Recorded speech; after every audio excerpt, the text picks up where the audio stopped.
कुछ दिन के लिए अगर जिन्ना जी को प्रधानमंत्री बना दिया गया होता तो पाकिस्तान नहीं बढ़ता। मैं उसका समर्थन करता हूँ। कोई नंगा घूमे, जांग तक नंगा रहे, अपने गुप्तांगों को दिखाए, उस पर किसी इन बेशर्मों को एतराज़ नहीं है कि भारतीय जनता पार्टी जो है नौजवानों को बलि का बकरा बनाती है। जितने भी हिंदू नेता थे उनका क्या हाल है आप देख रहे होंगे। डॉक्टर साहब, खलीलाबाद विधानसभा से आपने अपना नामांकन पत्र दाखिल किया है, किन मुद्दों को लेकर चुनाव मैदान में उतर रहे हैं आप?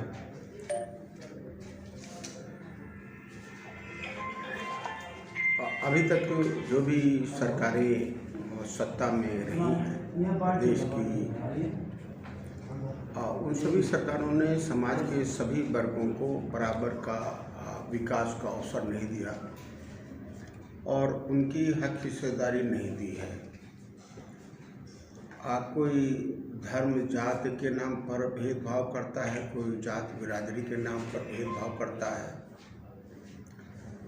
ऐसे में ये आवश्यकता है कि एक ऐसी पार्टी हो जो समाज के सभी वर्गों को साथ लेकर के चले और विशेष तौर पर समाज के कमज़ोर तबके, पिछड़े दलित और मुसलमानों को और गरीब सवर्णों को उनके अधिकार और सम्मान के साथ विकास का अवसर दे। पीस पार्टी अब बिना किसी भेदभाव के समाज के सभी वर्गों को उनका हक अधिकार देने में विश्वास करती है और जिसकी आबादी है विकास के साथ साथ सरकारी नौकरी में उनका प्रतिनिधित्व देना चाहती है, शिक्षा में प्रतिनिधित्व देना चाहती है। तो हमारा मानना है कि जातिगत गणना हो, क्योंकि संविधान ने समाज का वर्गीकरण जातियों के आधार पर किया है। इसलिए हमारी ये कोशिश रहेगी कि पीस पार्टी जीतती है, सत्ता में भागीदार होती है, तो जातिगत गणना करा करके विकास में और अधिकार में, शिक्षा में उनकी आबादी के हिसाब से दे और उन तमाम लोगों को उनके समाज में भी जो समाज का जो आर्थिक तौर पर कमज़ोर वर्ग है उनको प्राथमिकता मिले। ये पीस पार्टी काम करना चाहती है और इन्हीं मुद्दों को लेकर के पीस पार्टी जा रही है। और जो भी पार्टी, जो भी सरकारें धर्म और जात के नाम पर नफरत फैलाने का काम करती हैं उनके विरुद्ध एक विकल्प के तौर पर पीस पार्टी आ रही है और विकल्प के तौर पर पीस पार्टी काम कर रही है। अच्छा सर, डॉक्टर साहब, प्रदेश भर में कितने सीटों पे आपने अपने प्रत्याशी को उतारे हैं? पीस पार्टी का गठबंधन है। हम लोगों ने यूनाइटेड डेमोक्रेटिक अलायंस बनाया है जिसमें राष्ट्रीय उलमा काउंसिल है, किसान पार्टी है, पीस पार्टी है और नागरिक एकता पार्टी है। ये सभी दल और क्या MIM भी है इसमें? सुनने में आ रहा है कि कल परसों में आप लोगों ने MIM से भी गठबंधन किया है। अभी मैं उसी के बारे में बात कर रहा था जी। तो यूनाइटेड डेमोक्रेटिक अलायंस ने सामाजिक परिवर्तन मोर्चा जिसका नेतृत्व चंद्रशेखर जी कर रहे हैं जी, उनके साथ अलायंस किया है और चंद्रशेखर जी के और डॉक्टर अयूब पीस पार्टी के अध्यक्ष के नेतृत्व में 2022 का चुनाव लड़ने का हम लोगों ने फैसला लिया है जी। और एक और गठबंधन बना हुआ है जिसमें भागीदारी मोर्चा, सामाजिक परिवर्तन भागीदारी मोर्चा, इसमें AIMIM है और जन अधिकार पार्टी है। हम इस प्रयास में हैं कि जहाँ जहाँ जन अधिकार पार्टी के प्रत्याशी हैं और हमारे गठबंधन के संयुक्त मोर्चा हम लोगों ने जो बनाया है यूनाइटेड डेमोक्रेटिक अलायंस और परिवर्तन मोर्चा के हम लोग संयुक्त मोर्चा जो बनाया है, इस गठबंधन के जहाँ प्रत्याशी नहीं हैं वहाँ संयुक्त भागीदारी मोर्चा समर्थन करे और जहाँ भागी मोर्चा के प्रत्याशी नहीं हैं वहाँ संयुक्त मोर्चा उनका समर्थन करे। जहाँ दोनों उतर चुके हों तो वो तो उतर चुके हैं, तो अपने अपनी पार्टी का वो लोग चुनाव लड़ाएं। सुंदर सर जी, आप लोगों ने जो अलायंस बनाया है, इसका मुख्य उद्देश्य क्या रहा, किस उद्देश्य से ये अलायंस बनाया है? देखिए, जो ये अलायंस हुआ है, कि भारत निर्वाचन आयोग में कोई भी व्यक्ति पार्टी बनाता है, उसमें जो पैरा 1 पार्टी का नाम पैरा 2 लिखता है कि हम भारत की एकता अखंडता को कायम रखेंगे, ऊंच नीच भेदभाव जात पात की बात न करते हुए सबको बराबरी का हक और अधिकार देंगे। जब से भारत स्वतंत्र हुआ, चाहे हमारे चौरसिया समाज की बात कर लीजिए, या नाई समाज की, या और भी बहुत से ऐसे समाज है पिछड़ों में जिनको आज तक राजनीतिक भागीदारी नहीं मिली। जितनी संख्या उसके हिसाब से टिकट नहीं देते लोग। तो हम लोगों ने मिल करके एक अपनी शक्ति का एहसास कराने के लिए एक मोर्चा हम लोगों ने बनाया, और जिसका परिणाम 10 तारीख को देखने को मिलेगा। क्या अब हर जातियों की अलग अलग पार्टियां होंगी? हमने क्या कहा कि जब अधिकार नहीं मिलता है तो आदमी बोलता है। जी। ये समझिए, हम लोग बोल रहे हैं, पार्टी की बात अलग है। जी। अपने अधिकार को पाने के लिए हम लोग एक प्लेटफॉर्म बना रखे हैं कि जो भी समाज में दबे कुचले शोषित वंचित राजनीति से परे जो लोग को आगे नहीं निकलने दिया जाता है। ऐसे बहुत सी ऐसी घटनाएं होती हैं। गांव में कोई अगर लड़का नौजवान निकल रहा है तो उसको जो अंग्रेजी की नीति वाले जो राजनीतिक लोग हैं वो लोग फंसा करके उसको पीड़ित करते हैं कि वो राजनीति छोड़ दे। मतलब आपके कहने का क्या उद्देश्य है? किस विशेष समाज के लोगों को आप क्या कहना चाहते हैं? देखिए, अंग्रेजी नीति आखिर कौन सा समाज अपनाता है? जब भारत स्वतंत्र हुआ जी तो कांग्रेस पार्टी बनी। जी कांग्रेस शब्द ही विदेशी शब्द है, जी। ठीक है। उसके बाद आपकी जो है जनसंघ आ गया। उसके बाद बंगाल की पार्टी चल रही है, सीपीआई है, बहुत सी पार्टी जो चली। इसके जो नेतृत्व करता थे, जो आज आपको आरएसएस में लोग दिख रहे हैं ना, वो सब उसी में कांग्रेस में थे पहले।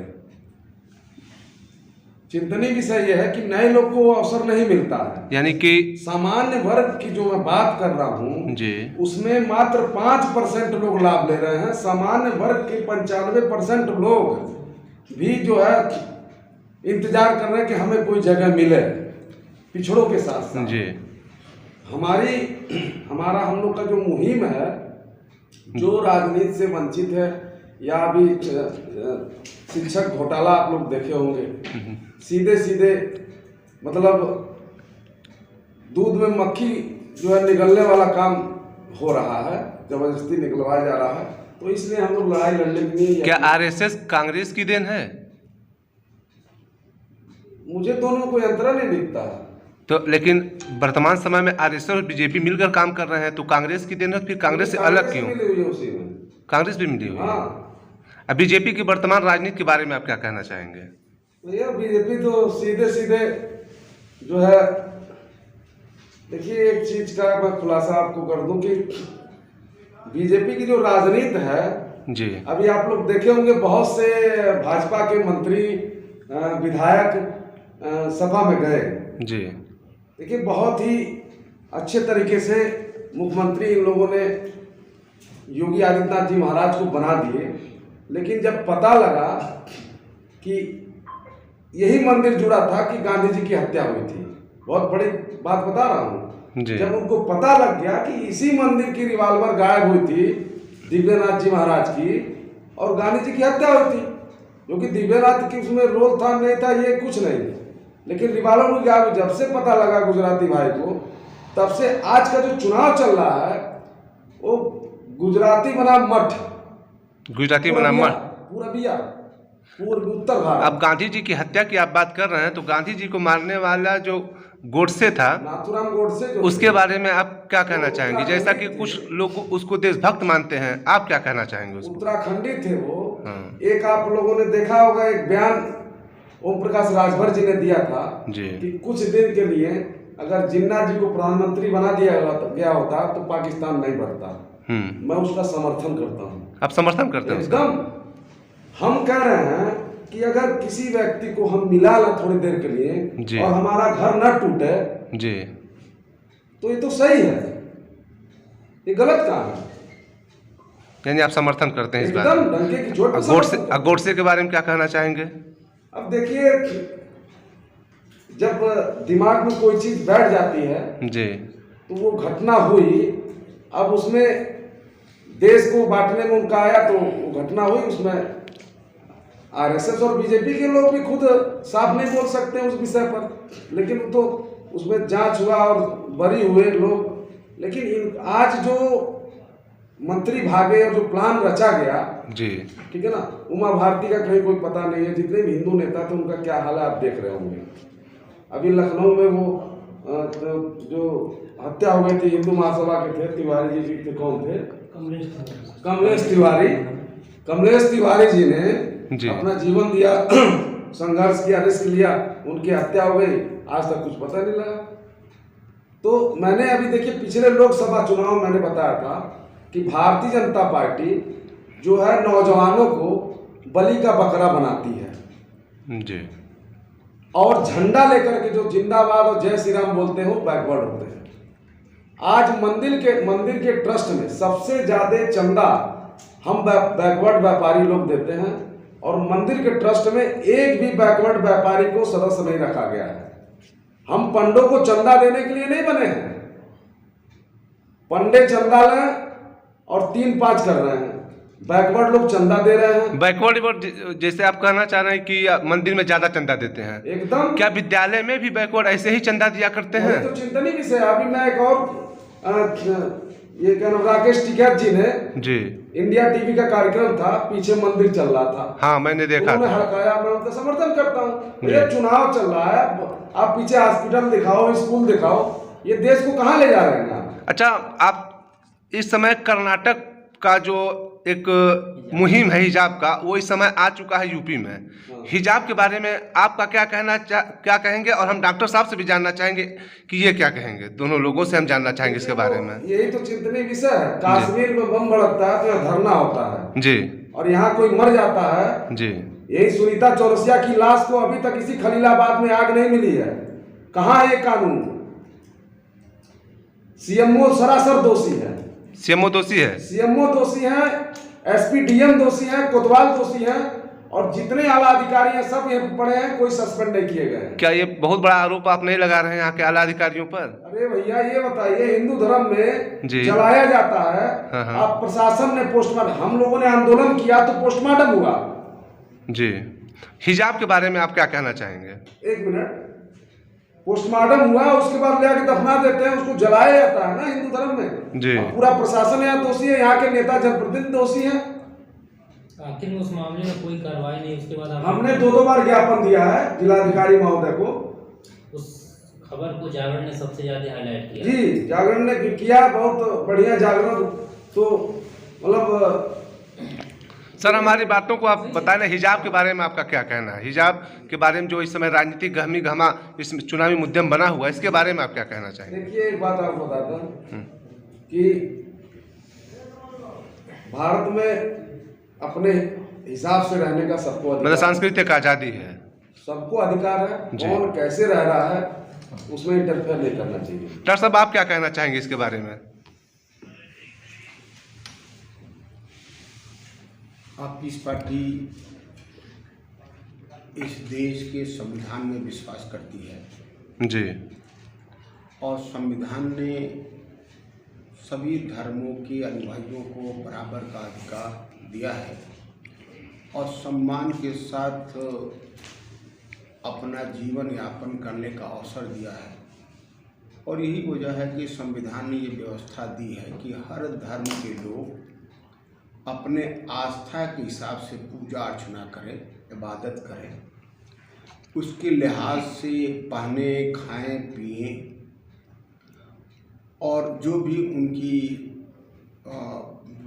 पूजा की तरीक़ाकार है, इबादत का तरीक़ाकार है, उस पर चलें और अपने धर्म को प्रचार प्रसार भी करें। ये स्वतंत्रता, ये बुनियादी अधिकार संविधान के द्वारा दिया गया है।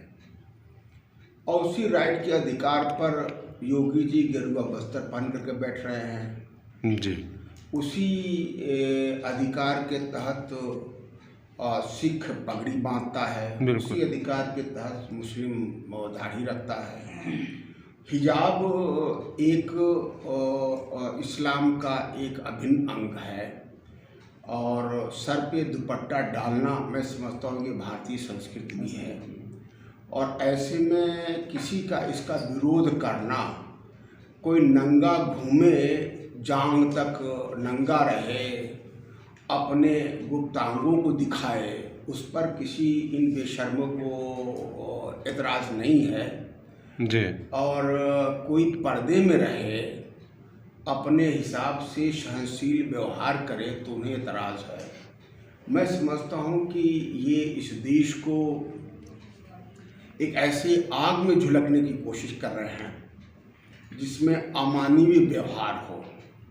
पीस पार्टी सभी धर्मों को उनके धर्म के हिसाब से स्वतंत्र रूप से चलने और व्यवहार करने की समर्थक है और जिस हिसाब से अगर सिख भाई पगड़ी बांध सकता है अपनी पहचान के लिए, अपने धर्म के हिसाब से, आदित्यनाथ मुख्यमंत्री रहते हुए गेरुआ बस्तर पहन सकता है, कुंडल पहन सकता है, तो मैं समझता हूँ कि मुस्लिम औरतों को वो बराबर का अधिकार है कि मुस्लिम औरत हिजाब भी रखे।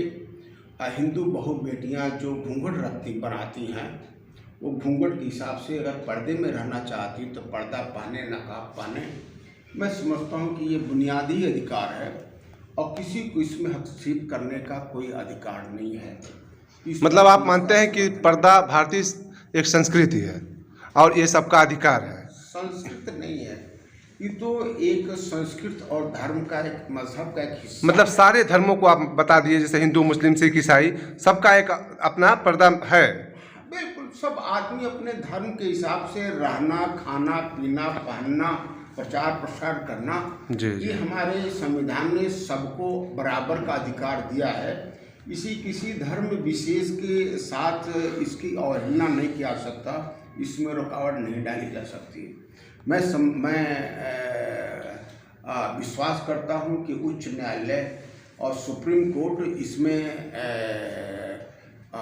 फैसला देगा और इस अधिकार को, जो बुनियादी फंडामेंटल राइट है, उस पर आज़ादी देगा और जो भी इस तरह के दंगाई हैं, हिंसा फैलाने वाले लोग हैं, उनके खिलाफ सख्त कार्रवाई करेगा। जी।